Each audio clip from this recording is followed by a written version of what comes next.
Welcome aboard, everyone. It is so wonderful to have you back in the cabin with me today. If you are new here, grab a window seat and get comfortable. I'm Chloe. I have been a flight attendant for over 12 years, crisscrossing North America and hopping across the Atlantic more times than I can count. I have poured thousands of cups of coffee, calmed anxious passengers during bumpy descents, and watched from the galley as people board with that mix of excitement and exhaustion we all know so well. Because I spend my life in airports and on aircraft, I see things that the average traveler misses. I see the subtle ways airlines nudge you towards spending more. I see the psychological tricks embedded in booking websites. And unfortunately, I see passengers realizing too late that they have fallen for tactics designed to squeeze every last dollar out of their wallets. Today, we are going to have an honest conversation. We need to talk about the tricks airlines use in 2025 to get you to spend more money, often without you even realizing it. These are not conspiracy theories. These are documented business practices that airlines openly discuss in shareholder meetings and revenue management conferences. Once you know them, you can protect yourself. So sit back, put your tray table down, and let's go through the 10 airport tricks airlines are using right now. Knowledge is your best defense. Trick number one, the basic economy trap. This is the big one, and it affects almost every traveler booking a flight today. Basic economy fares were introduced by major airlines like Delta, United, and American over the past decade, supposedly to compete with budget carriers. The pitch sounds reasonable. A lower price for passengers who do not need all the bells and whistles. Here is the reality. Basic economy is intentionally designed to be uncomfortable. Airlines do not actually want you to buy it. Former airline executives have openly admitted that basic economy exists to make you pay more for standard economy, not to serve budget-conscious travelers. With basic economy, you typically cannot choose your seat until check-in. You board last when overhead bins are full.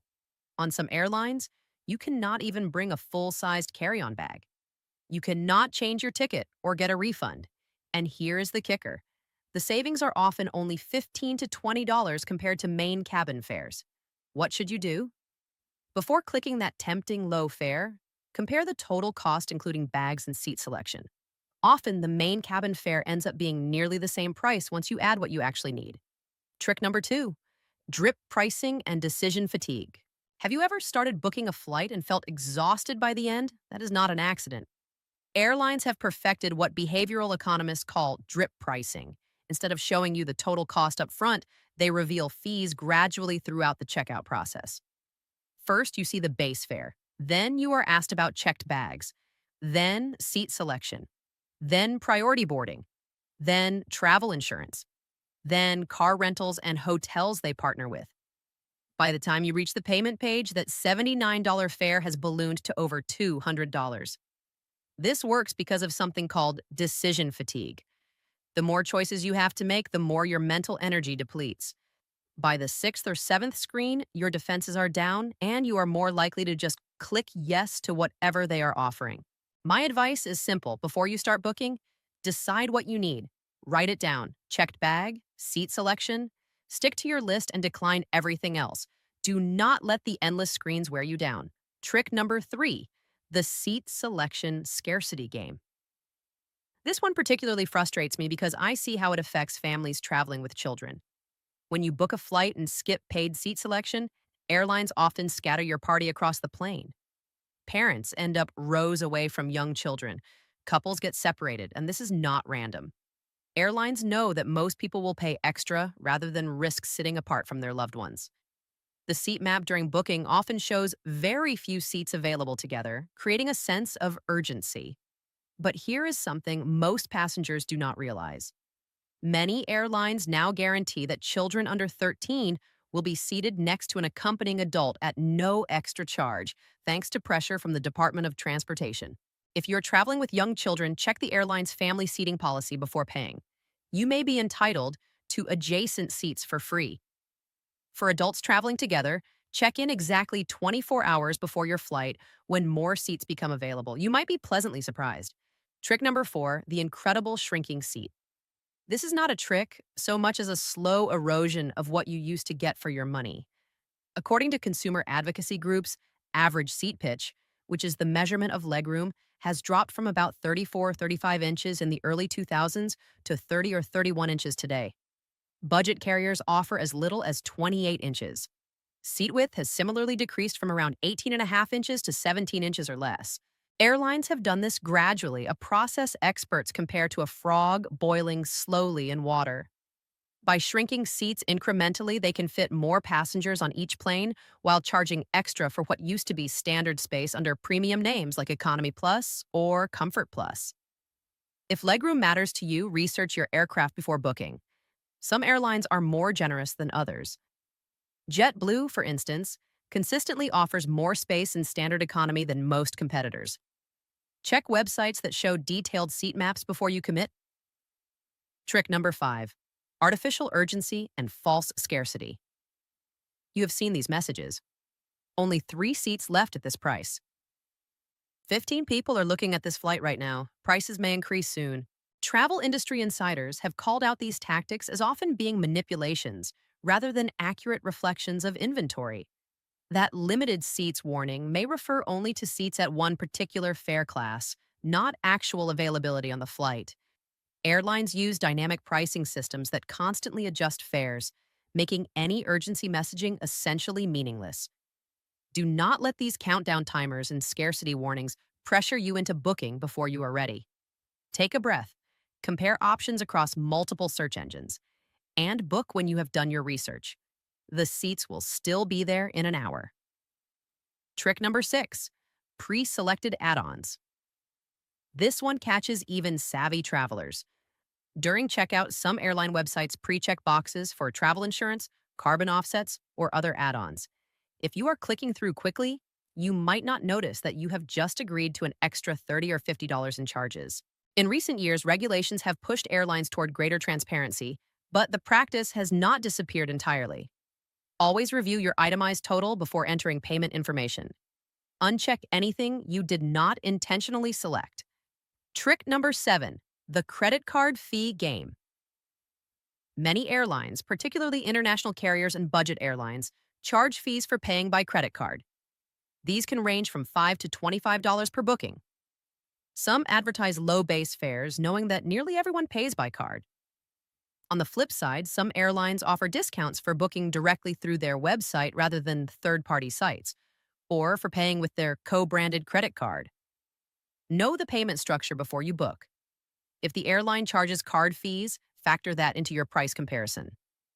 Trick number 8, the boarding group hierarchy. Airlines have created elaborate boarding group systems that can make passengers feel like second-class citizens. When they call Group 1 for first-class passengers and loyalty elites, then Group 2 for credit card holders, and you are stuck waiting in Group 8, it is designed to make you feel left out. This is not just about efficiency, it is psychological. You watch others board early and claim overhead bin space while you stand there. The implicit message is clear. Upgrade next time. But here's what I tell people. Unless you have a large carry-on and really need that overhead space, boarding last is actually not bad. You spend less time crammed in your seat waiting for departure. Focus on arriving at your destination, not on the theater of boarding. Trick number 9, dynamic pricing that knows you. Airline pricing algorithms have become incredibly sophisticated. In 2025, airlines are using systems that analyze demand in real time, competitor pricing, weather forecasts, local events, and booking patterns to adjust fares constantly.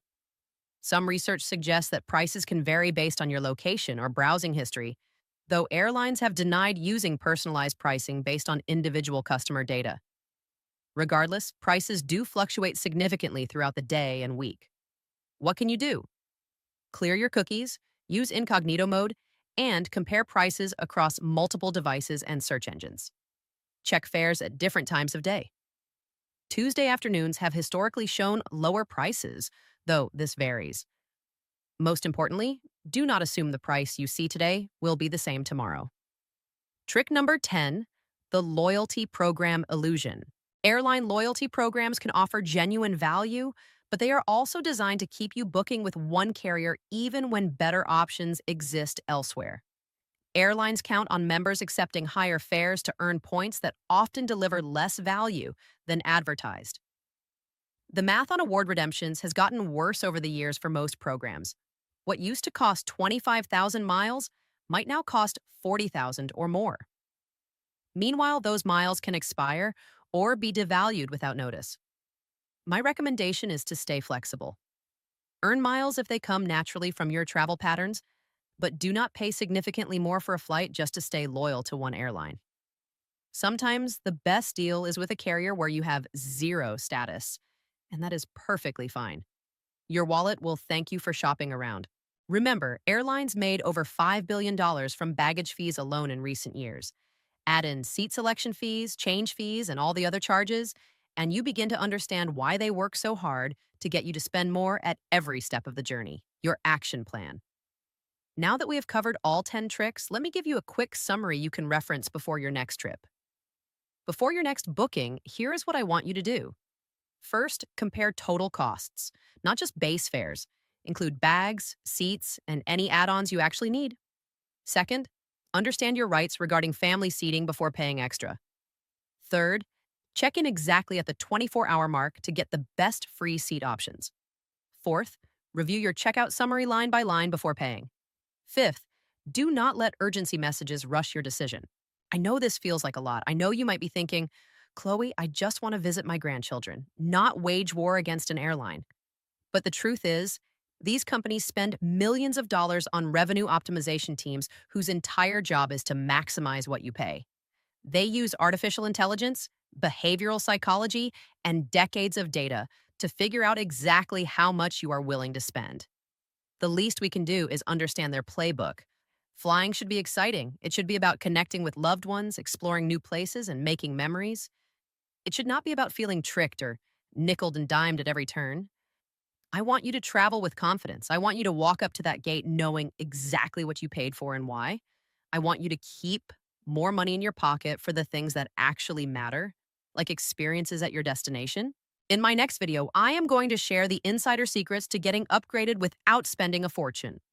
There are legitimate ways to improve your travel experience, and I cannot wait to share them with you.